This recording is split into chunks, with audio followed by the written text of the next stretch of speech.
이 다니엘 8장 이제 오늘 세 번째 시간을 공부하는데, 그 다니엘 8장은 재림교회에 어떻게 보면 왜 재림교회가 시작되어졌는지 아주 중요한 어떤 그런 교리들이 담겨 있는 부분이기 때문에 조금 더디게 가지만 아주 또 중요한 부분이니까 한번 같이 잘 공부했으면 좋겠습니다. 이 다니엘 7장에 정말 중요한 것들이 많이 있지만 그 중에 꼭 하나 놓치지 말아야 될 중요한 핵심 포인트는 작은 뿔이 어떤 존재인가 하는 것. 이거를 놓치면 안 돼요. 다니엘 8장에도 정말 중요한 것이 많은데 그 중에 하나 놓치지 말아야 될 핵심 포인트는 이 작은 뿔이 성소를 공격하는데 그것이 도대체 무엇을 의미하는가 하는 거예요. 다시 말하면 이것이 오늘을 사는 나에게 무엇을 의미하는가를 해석해내야 돼요.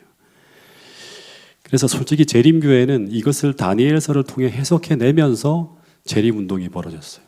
이게 이런 의미인데 오늘을 사는 나는 어떻게 해야 되는가? 재림 준비를 하는 거예요. 다니엘 8장 9절에 보면 그 작은 뿔이 수대양 수염소 다음에 등장해서 갑자기 남쪽 동쪽 영화로운 땅을 향해서 심히 커지면서 온 세상을 지배하는 모습이 나타납니다. 그러니까 이거는 계시록 13장에서 사단이 그 권세와 힘을 이 세력에게 주는 거예요. 이 나라에게. 그러면서 그 세력이 이 힘을 크게 키운 다음에 그 다음에 사단은 자기의 대리자로 만들어서 어떻게 하는가 하면 10절부터 보면 이 작은 뿔의 공격 방향이 이제 수평이 아니라 다른 나라가 아니라 하늘을 향해서 막 이제 올라갑니다. 10절에 보면 이 작은 뿔이 갑자기 하늘 군대에 미칠 만큼 커져서 군대와 별을 땅에 떨어뜨리고, 11절에 보면 스스로 높아져서 군대의 주제를 대적하고, 이 군대의 주제는 뭐라 그랬죠? 다니엘 7장 25절에 보면 지극히 높으신 자로 표현되어진 그리스도예요. 그러니까 이건 말로 그리스도를 모독하는 거죠. 대적하는 거죠.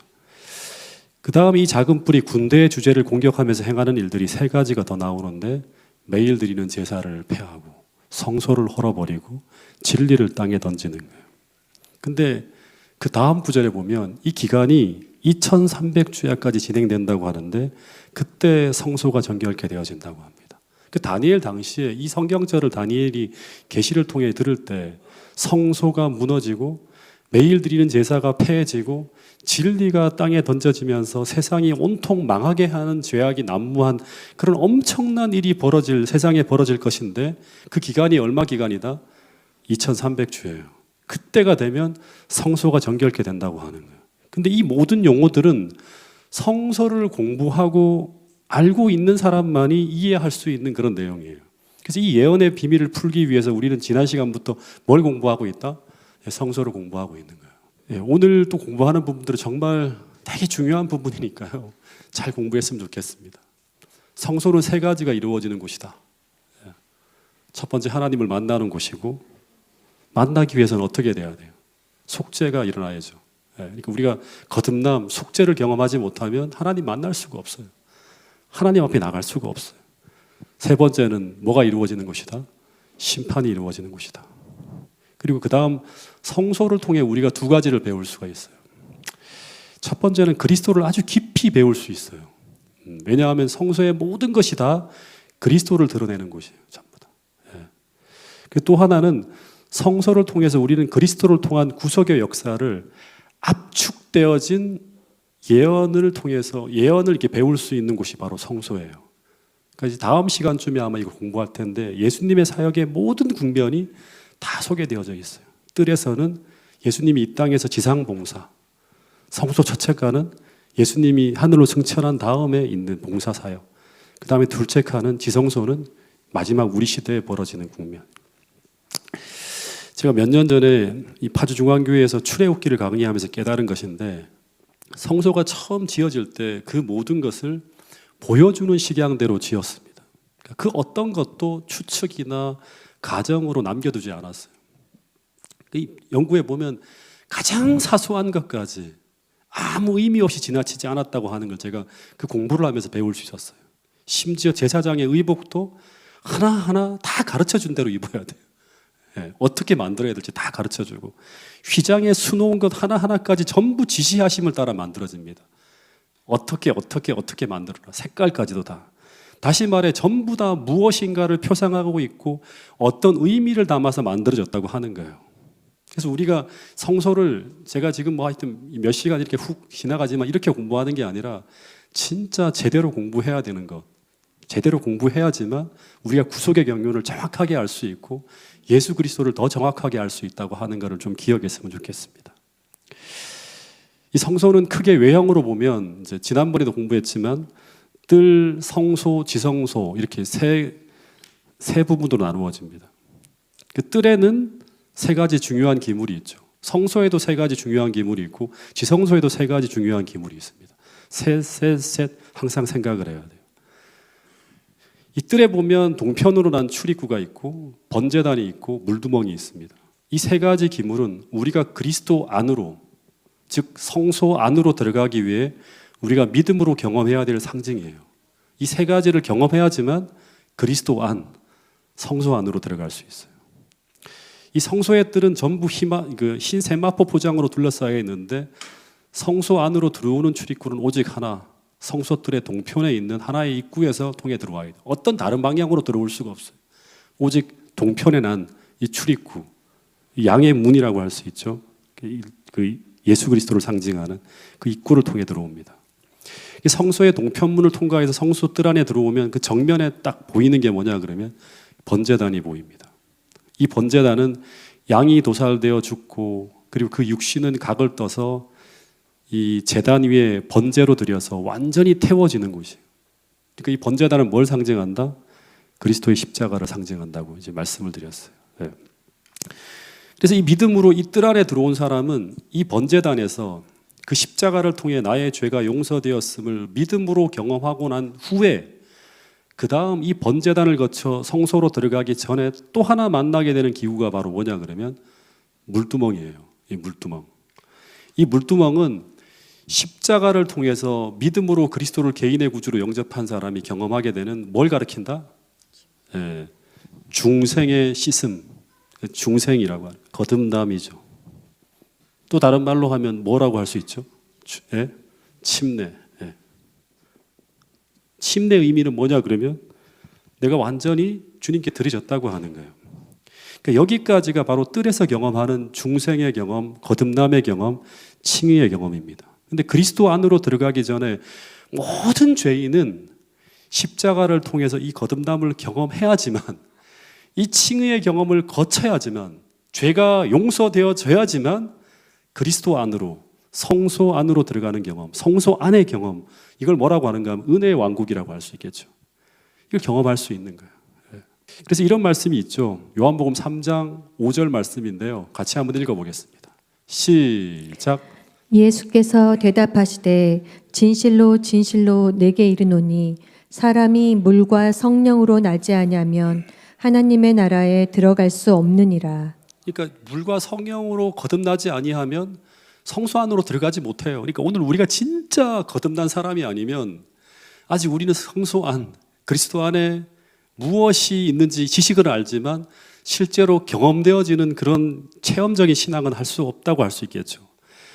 이 칭의의 경험은 어쩌면 죄인인 우리가 성소 출입문으로 들어가서 그 정면에서 벌어지는 그 장면, 흠없는 어린 양 같으신 이 예수께서 피를 흘리며 죽어가는 그 표상적 장면을 바라보면서 죄인인 우리가 어떤 결심을 하게 되는가 하면 전부 다 자신도 그리스도와 함께 그 높번제단에 못 박혀 죽는 경험을 합니다.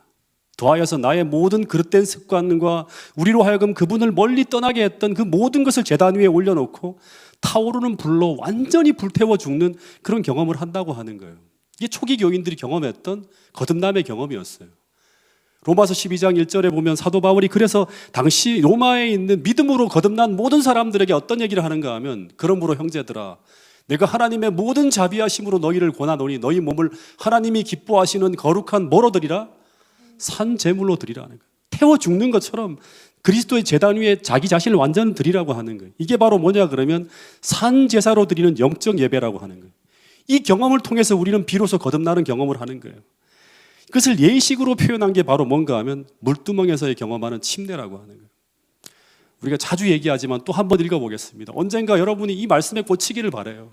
이게 모든 그리스도인들이 경험해야 될 거듭남의 경험이에요. 갈라디아서 2장 20절 말씀 같이 한번 읽어보겠습니다. 시작.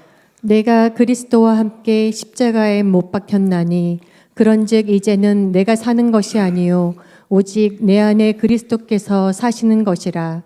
이제 내가 육체 가운데 사는 것은 나를 사랑하사 나를 위하여 자기 자신을 버리신 하나님의 아들을 믿는 믿음 안에서 사는 것이라. 네, 이 갈라디아서 2장 20절의 말씀처럼 내가 죽음으로 내 안의 주인이 나의 주인이 바뀌어지는 경험이에요. 즉 그리스도께서 내 안에 들어오셔서 내가 그리스도 안에 그분이 내 안에 사는 경험을 우리가 해야 되는 거예요. 이게 바로 뭐냐면 칭의의 경험을 거쳐서 성소 첫째간에 들어가는 경험을 하는 거예요. 들어가야지만 어떻게 해야 되는가 하면 그리스도와 함께 먹고 마시는 경험, 생명의 떡을 먹고 마시는 그 경험을 이 라오디게아 교인이 하지 못하고 있는 그 경험을 할 수 있다고 하는 거예요. 성소 안으로 들어가는 것은 우리가 거듭남을 통해 들어가게 되는 그리스도 안이라고 하는 사실을 기억하시고 이 거듭남을 경험해야지만 거듭난 자가 경험하는 모든 성경절들을 이해할 수 있어요. 우리가 체험할 수 있다고 하는 거예요. 오늘 우리가 다시 한번 나의 영적 주소를 다시 한번 점검해 볼 수 있는 이 시간 낼 수 있기를 간절히 바라겠습니다. 이렇게 성소 안으로 들어가면 또다시 세 가지의 기물을 우리가 만나게 됩니다.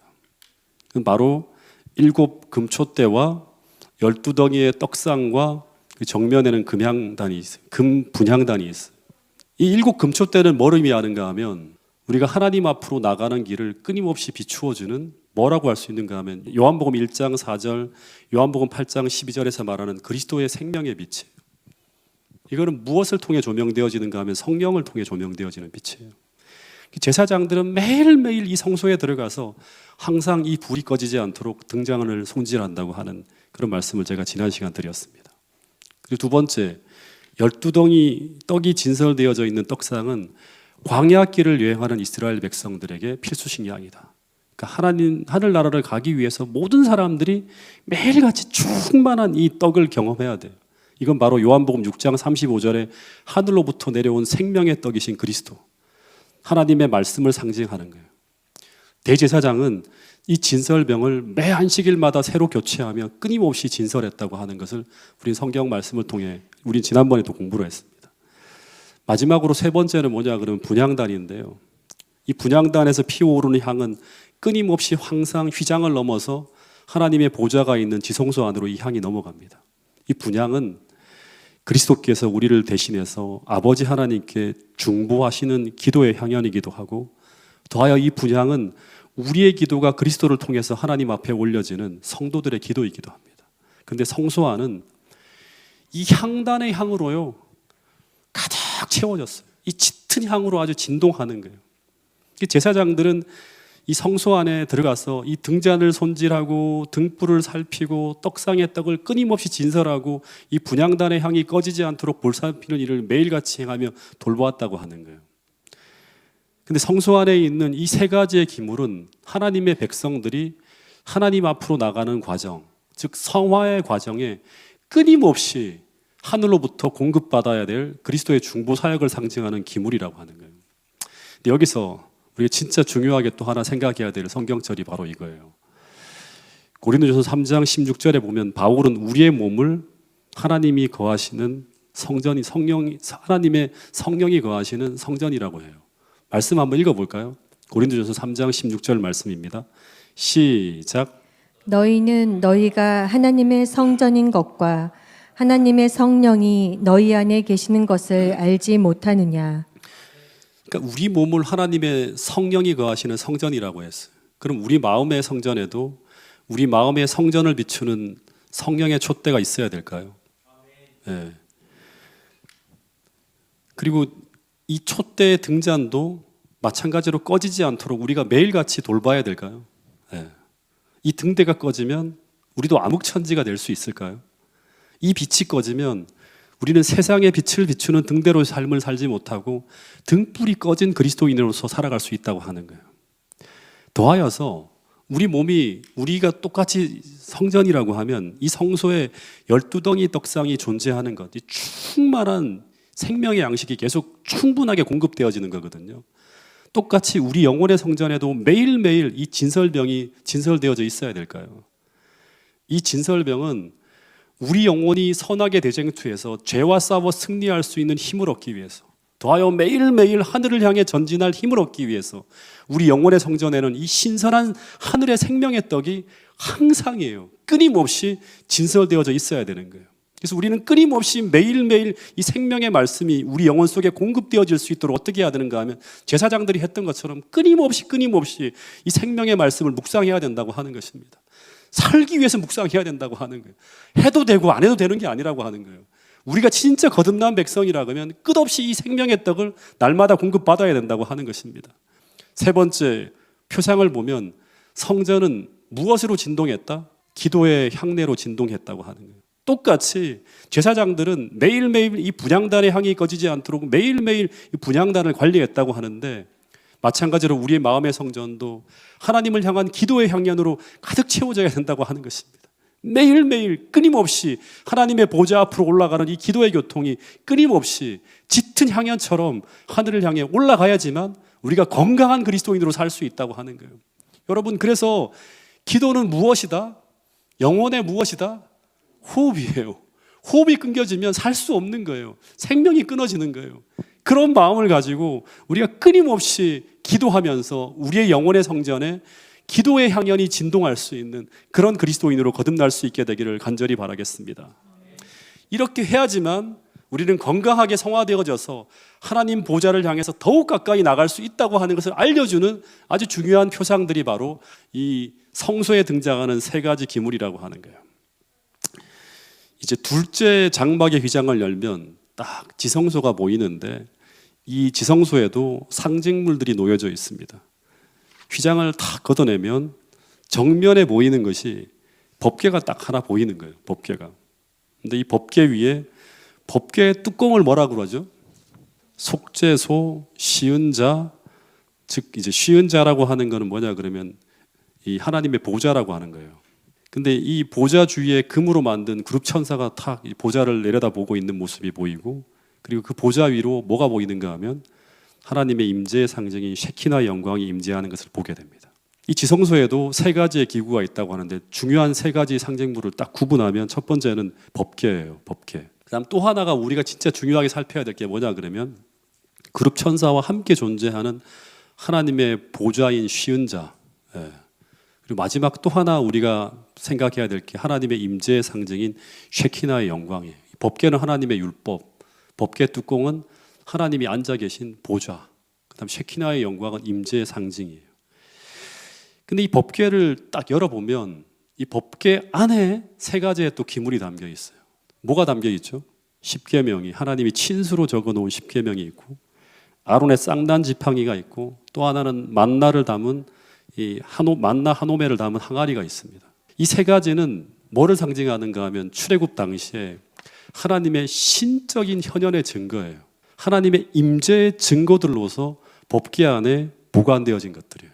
하나님이 진짜 신적으로 불가능한 것들을 가능하게 만들어서 그들을 살려내시고 그들에게 임재하시고 심판하신 그런 모든 것들을 이제 이 것들 중에 세 가지를 그 지성소의 법궤 안에 딱 보관해 놨다고 하는 거예요. 근데 이 법궤의 핵심은 뭐냐 그러면, 법궤라고 하는 게 뭐예요? 하나님의 법을 담은 것이기 때문에 제일 중요한 게 뭘까요? 십계명을 담은 두 돌비가 이 법궤 안의 내용물의 핵심이에요. 이 두 돌비라고 할 수 있겠죠.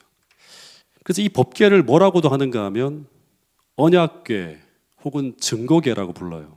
증거라고 하는 건 뭐예요? 뭘 증거하는 거예요? 하나님과 이스라엘 백성이 언약한 것을 증거한다고 하는 거예요.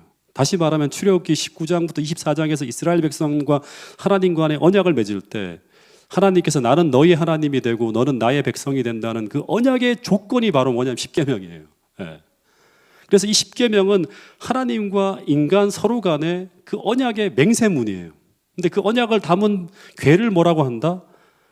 법궤라고 하기도 하고, 이걸 법이라고 해석하면 법궤라고 하기도 하고, 그걸 언약을 담은 거라 그러면 언약궤라고 하고, 언약을 증거한다고 하는 건 뭐예요? 증거궤라고 하는 거예요. 다 같은 말이에요. 전부 다. 그래서 이 지성소에서는 속죄와 동시에 심판이 이루어지는 곳인데요. 이 심판의 기준이 바로 뭐냐 그러면 하나님과 우리 사이에 언약한 하나님의 율법이 심판의 기준이라고 하는 거예요. 근데 이 법궤의 뚜껑을 뭐라 그런다? 법궤의 뚜껑을 시은좌라고 해요. 예. 이 시은좌는 다른 말로 또 뭐라고 하죠? 속죄소라고 해요. 참 재미있는 표현들이에요. 재미있는 표현들. 예. 그 시은자라고 하는 거는 하나님의 보좌라고 하는 건데, 이 시은자라고 하는 말은 시은이 뭐예요? 시은. 우리 시은이라고 하는 이름을 가진 애들이 어린아이들이 많죠. 김도환 선생님의 손녀도 시은이죠. 시은이 뭐죠? 베풀 시에다가 은혜 은자. 은혜를 베푸는 보좌라고 하는 거예요. 그래서 하나님의 보좌에선 하나님의 율법을 통한 심판이 이루어지지만 또 한편 그곳에서는 하나님의 은혜가 베풀어진다고 하는 거예요. 어떤 은혜가 베풀어지는가? 이 시은자의 다른 별칭이 뭐다? 속죄소라고 하는 거예요. 속죄소. 예. 하나님의 보좌에서 이 죄를 속하는 용서가 여기서 이루어진다고 하는 거예요. 심판을 베푸는 그곳에서 동시에 죄를 속하는 하나님의 자비가 베풀어집니다. 그래서 하나님의 보좌에는 두 가지가 동시에 이루어진다. 하나는 심판, 하나는 속죄예요.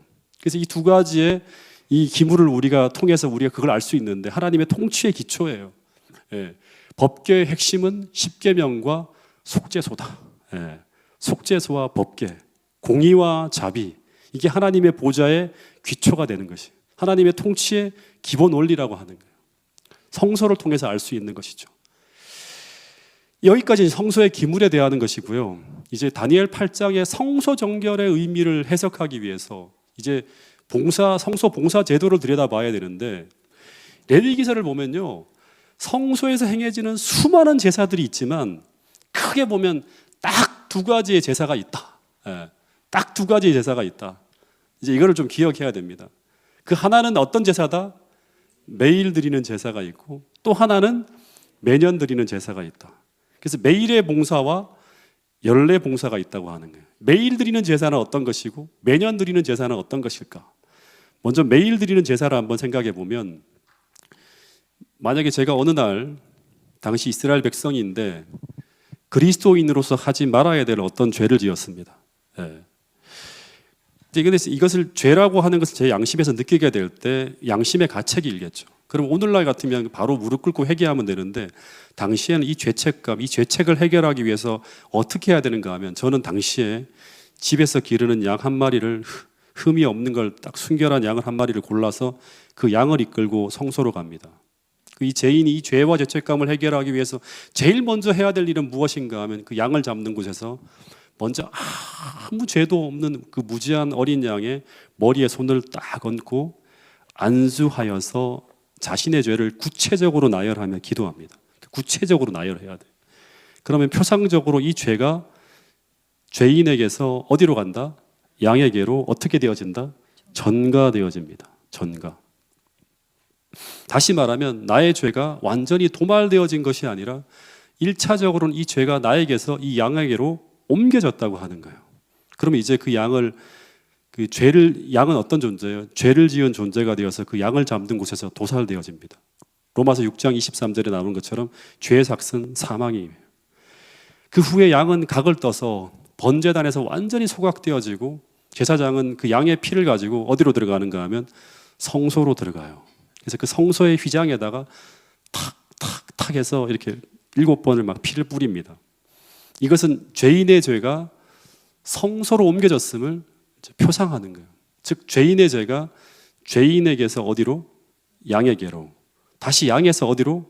성소 안으로 옮겨집니다. 그 죄가 완전히 도말되어진 것이 아니라 성소가 계속 이 죄가 계속 옮겨졌다고 하는 거예요. 그래서 성소가 계속 매일매일 우리가 범하는 죄로 말미암아 더럽혀집니다.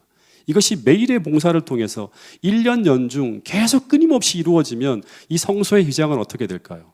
그 피로 말미암아 아주 더러워지는 거예요. 오염되어지는 거예요. 이것은 오늘 우리가 회개하는 죄가 나에게서 우리의 성소가 되신 그리스도께로 계속 옮겨지는 것을 이 성소는 표상적으로 보여주는 거예요. 또다시 말하면 이 죄가 도말되어진 것이 아니라 계속 옮겨졌다고 하는 거예요. 십자가를 통해서 우리의 죄가 용서되어지지만, 완전히 용서되어지지만 도말되어지는 것은 아니다. 용서는 되어졌지만 죄가 완전히 사라진 것은 아니다. 죄가 완전히 도말되어지는 것은 언제인가 하면 1년에 한 번 있는 대속죄일에 지성소 봉사를 통해서 성소로 옮겨진 그 죄가 완전히 도말되어질 때 사라진다고 하는 거예요. 그래서 이 매일의 봉사는 성소 첫 채간에서 이루어지는 반면 이 성소를 정결케 하는 봉사, 옮겨지고 전가되어진 이 죄를 도말하는 이 지성소 봉사는 이 성소 둘째 칸에서 벌어지는 이 봉사는 연중에 딱 한 번 유대력 7월 10일이에요. 유대력으로 7월 10일입니다. 이때가 뭐냐 그러면 대속죄일 기간이라고 합니다. 이스라엘의 7대 절기 중에서 대속죄일에 이 일이 벌어집니다. 이때 대제사장 외에는 누구도 지성소에 들어갈 수가 없는데 대제사장이라 하더라도 가장 주의 깊고 엄숙한 준비를 갖춘 후에 들어갔다고 성경에 적혀 있습니다. 이 말씀을 같이 한번 읽어보겠습니다. 제가 지금까지 한 얘기들이 다 여기 담겨 있습니다. 부조화 선지자 466페이지에 있는 말씀인데요. 시작. 매일 드리는 봉사 중 가장 중요한 부분은 개인들을 위하여 수행하는 봉사였다. 회개하는 죄인은 자기의 재물을 성막문으로 가져와서 그 희생재물의 머리에 손을 얹고 그의 죄들을 고백했다. 이 상징적 행위에 의하여 죄는 그에게서 흠없는 재물에게로 옮겨갔다. 그는 자기의 손으로 그 짐승을 죽였고 제사장은 그 피를 가지고 성소에 들어가 죄인이 범한 신성한 율법이 들어있는 법궤 앞 휘장에 뿌렸다.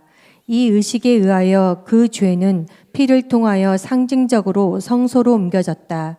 이런 것은 연중 매일 진행되는 봉사였다. 이와 같이 이스라엘의 죄가 성소로 옮겨져 성소가 더럽혀졌으므로 이 죄를 제거할 특별한 일이 필요하였다. 하나님께서는 성소와 지성소 각 칸을 위하여 속죄하라고 명령하셨으며 1년에 한 번 대속죄일에 그 제사장은 성소를 정결하기 위하여 지성소에 들어갔다. 지성소에서 거행된 이 봉사로 연중 모든 봉사를 완결하였다. 그래서 이날 이 매일 드려지는 제사를 통하여 더럽혀진 이 성소를 정결케 하고 죄를 도말하기 위해서 대속죄일에 봉사가 시작돼요. 이걸 가지고 뭐라고 하는가 하면 지성소 봉사라고 합니다. 같이 여러분 머리에 기억해놔야 됩니다. 이 표상적 의식을 보면 이날은 유대인들이 당시 지키던 7절기 중에서 가장 엄숙한 날이에요. 이날을 전통적으로 뭐라고 표현했는가 하면 심판의 날이라고 표현했어요. 심판의 날. 욤기푸르예요. 이 예식에 대한 것이 레위기 16장에 쭉 적혀 있는데 한번 여러분 돌아가서 읽어보세요. 염소 2마리를 딱 데리고 와서 제비를 뽑아요. 염소 2마리. 하나는 여호와를 위한 염소고 또 하나는 아사셀을 위한 염소라고 딱 이제 구분지어요. 근데 여호와를 위한 염소로 뽑혀진 염소는 어떻게 되는가? 죽어요. 이스라엘 백성과 그들의 죄로 더러워진 이 회단과 단과 모든 성소에 있는 기물을 정결케 하기 위해서 속죄제로 죽습니다. 드려집니다. 그 피를 가지고 제사장이 성소의 모든 단과 기구를 다 발라요. 성소를 정결케 합니다. 성소를 정결케 한다고 하는 표현이 이렇게 나오는 거예요. 그리고 마지막에 속죄소에 딱 뿌림으로 성소와 이스라엘 백성 전체가 죄로부터 정결케 되어집니다. 이 의식으로 말미암아 성소로 옮겨진 죄가 어떻게 된다? 도말되어지는 거예요. 도말, 카파르라고 해서 완전히 지워지는 거예요. 제거되어지는 거예요. 그래서 이 날을 무슨 속죄일이라 한다? 그냥 속죄일이 아니라 대속죄일이라고 한다는 거예요. 근데 이 날은 또 어떤 날인가? 대속죄일임과 동시에 이 날은 또 어떤 날인가? 성소 봉사가 진행되어지는 동안 이스라엘 백성들은 무엇을 하는가? 금식하고요. 노동을 금하고 온종일 아직도 회개하지 않은 죄가 있지 않은지 스스로 괴롭게 하며 깊이 자신을 살피며 보냅니다.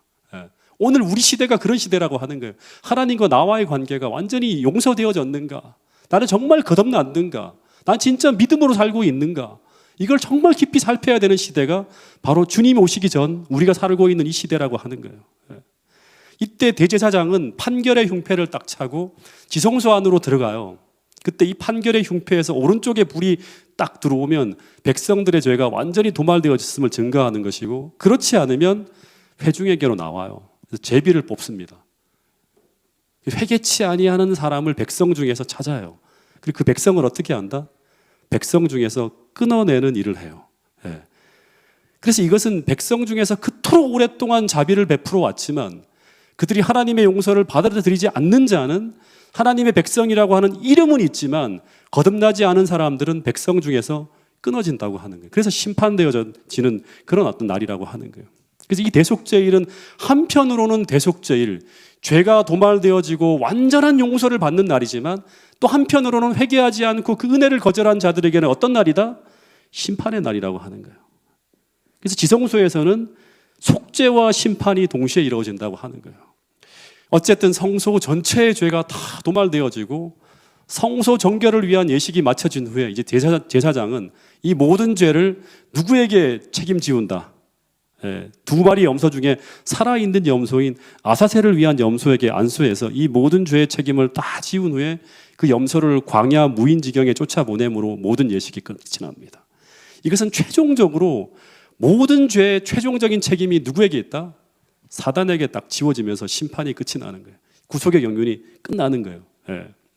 그래서 이 대속죄일이 끝나고 나면 이 죄에 대한 도말이 이루어지고 난 다음에 이스라엘 백성들이 맞이하는 절기가 뭐다? 대속죄일 다음에 절기가 뭐죠? 바로 초막절, 장막절이라고 하는 미래 하늘에서 경험하게 되는 그 하늘에서 살게 되는 그 날을 경험하는 거예요, 이 땅에서. 그래서 다니엘 8장 13절 14절에 보면 이런 말씀이 있죠. 자, 이제 이런 얘기를 통해서 이 말씀을 다시 한번 보겠습니다. 다니엘 8장 13절 14절 읽어보겠습니다. 시작. 내가 들은즉 한 거룩한 이가 말하더니 다른 거룩한 이가 그 말하는 이에게 묻되 환상에 나타난 바 매일 드리는 제사와 망하게 하는 죄악에 대한 일과 성소와 백성이 내준 바 되며 짓밟힐 일이 어느 때까지 이를꼬 하매 그가 내게 이르되 2300 주야까지니 그때의 성소가 정결하게 되리라 하였느니라. 다니엘 8장 14절에 2300 주야까지니 그때 성소가 정결하게 함을 입으리라. 정결. 성소가 정결해진다고 하는 것은 바로 성소의 절기를 보면 대속죄일, 다시 말하면 지성소 봉사가 시작되었음을 알리는 말씀이라고 하는 2300 주야가 지나가면 그때부터 대속죄일이 시작된다고 하는 거예요. 이 지성소 봉사가 지나가면 그러면 어떤 날이 오는가? 바로 초막절, 장막절이 오는 거예요. 2300 주야가 지나가고 난 다음에 대희년이 벌어지는 것처럼 뭐가 온다? 그리스도의 재림이 이루어진다고 하는 거예요. 제가 참 이제 재림교회에서 이렇게 제가 목사가 되면서 이 기별들을 하나하나 이렇게 연구해 보면 너무나 기가 막히게 탁탁탁 다 맞는 걸 봐요. 이스라엘의 7대 절기가 있죠. 7대 절기가 있는데 하나님이 성소 제도를 통해서 구원의 계획을 쭉 보여주셨거든요. 이스라엘 백성들이 당시 지켰던 7절기는 구원의 계획의 시간표라고 하는 거예요. 봄절기는 언제 다 이루어진다? 예수님의 초림 때 다 성취되어졌고요. 가을절기는 바로 예수님의 재림 때 성취되어질 절기들이에요. 6월절 같은 경우는 6월절과 무교절까지죠. 십자가를 통해 성취되어지고, 요제절은 그리스도의 부활을 통해 성취되어지고, 오순절은 이 하늘 성소에서 예수님이 이제 그 취임식 때 하늘 성소의 그 왕으로서 어떤 그 제사장으로 취임할 때 그때 성령 강림을 통해서 성취되어지고, 가을 절기는 이 재림 시에 성취될 절기들인데, 특별히 나팔절은 7월 1일 날 이제 시작되어지는데 심판이 올 거를 예고해요. 이건 언제 성취되어진다? 재림교회에서는 윌리엄 밀러의 재림 운동으로 성취되어졌다고 우리는 믿어요. 그 다음에 7월 10일은 대속죄일, 지성소 봉사, 그 성소를 정결케 하는 거잖아요.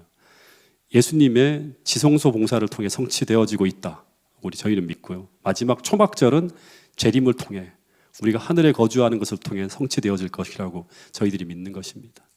그래서 오늘 우리가 지금 이제 여기까지 지금 공부했는데요. 우리는 지금 어느 시대에 살고 있는가 하면 바로 대속죄일 시대를 살고 있다고 하는 거예요. 이게 오늘날 우리에게 무엇을 의미하는가? 곧 재림이 다가온다고 하는 것이고, 그 시기에 우리는 무엇을 해야 되는가? 특별히 구약의 시대 이스라엘 백성들이 했던 걸 살펴야 되고요. 그리고 이 교회는 무엇을 해야 되는가? 재림 준비라고 하는 게, 그래서 우리가 이제 그 교회 5가지 어떤 그런 변화와 부흥의 모티브 중에 하나를 우리가 넣는 거예요. 이 시대에 우리는 무엇을 해야 되는가?